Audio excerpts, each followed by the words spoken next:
Hi everyone, welcome back to Crafting with Nikki. Today I'm just going to share with you guys some of the differences I've noticed since upgrading my Explore Air 1 to a Maker. I bought this for myself for Christmas, which is funny because I actually bought my Explore 1 for Christmas several years ago, and then that's how I kind of got into cricketing and making SVG designs.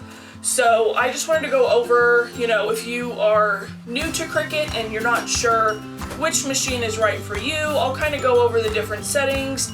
The Explore Air 1, I don't think you can find it anymore, maybe on discount on Amazon, but that's this one is it's not obsolete by any means, but the Explore Air 2 and the Cricut Maker are really the ones that everyone is buying.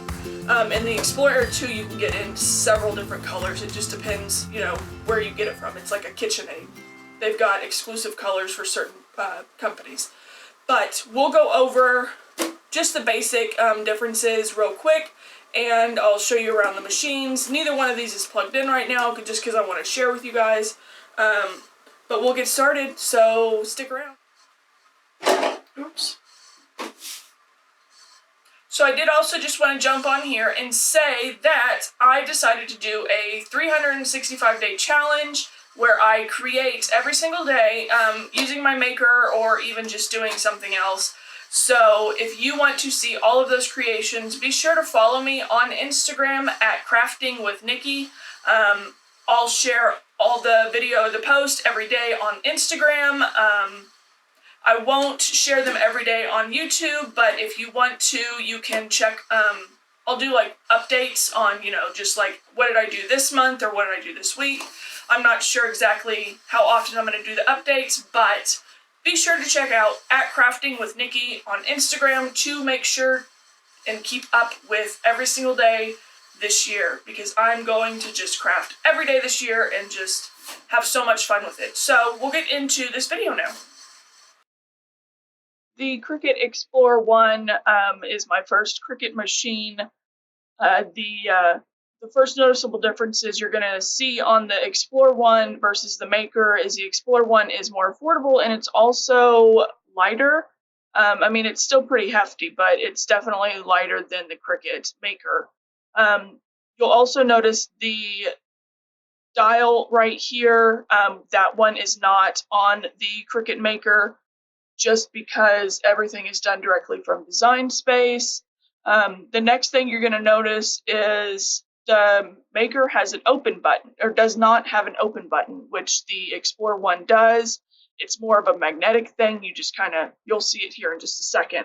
And then you'll also notice this one has a cartridge holder.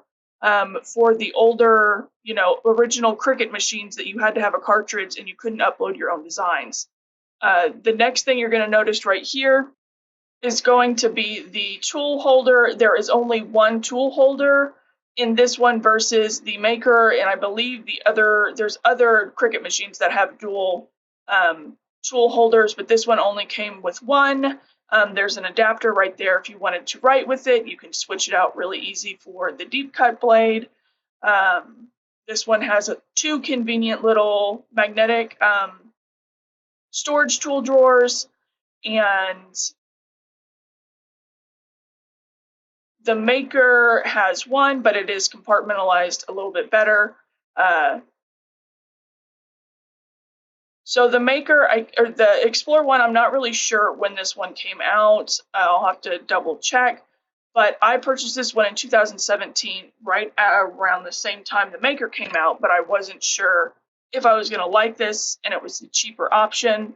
So I went with this one. I've loved this machine, but I just decided to upgrade, and it does everything you need it to do. It cuts vinyl over 100 materials. It is Bluetooth capable, but you have to purchase an adapter, which I believe goes in the cartridge holder. I'm not 100% sure because I never bought the Bluetooth. So this one, if you don't purchase that, you have to hook it up directly to the computer, versus the Maker where it's Bluetooth capable, and also you're able to use the apps on that as well without the Bluetooth adapter. So the Cricut Maker came out in August of 2017.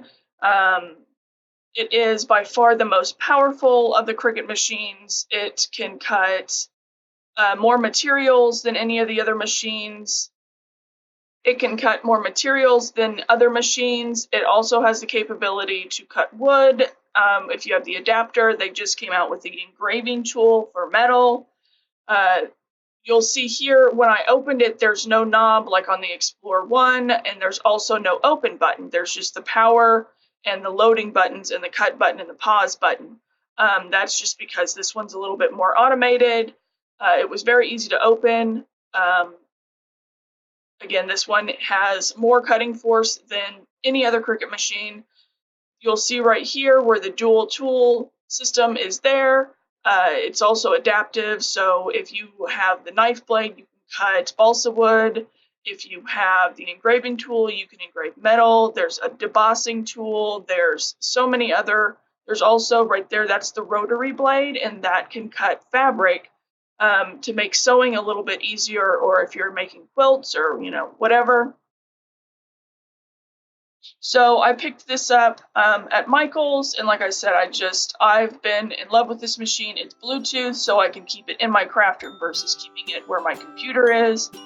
I also like that I can use my iPad directly with it. It's got this convenient little setup right there to where you can just stick your iPad right there and just, cut directly from the Design Space app.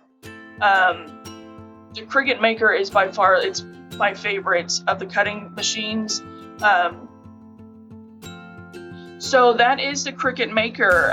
It's definitely worth a buy if you sew, or if you just want to have a little bit more cutting force than just the normal, Cricuts. It is a little bit of a higher price, but it's definitely worth it. So that is the video. I hope you guys enjoyed it. If you like this video, go ahead and give it a thumbs up. If you want to subscribe to my channel, be sure and hit that subscribe button. Where I'll be coming out with some more Cricut videos soon. And until next time, I hope you guys stay crafty.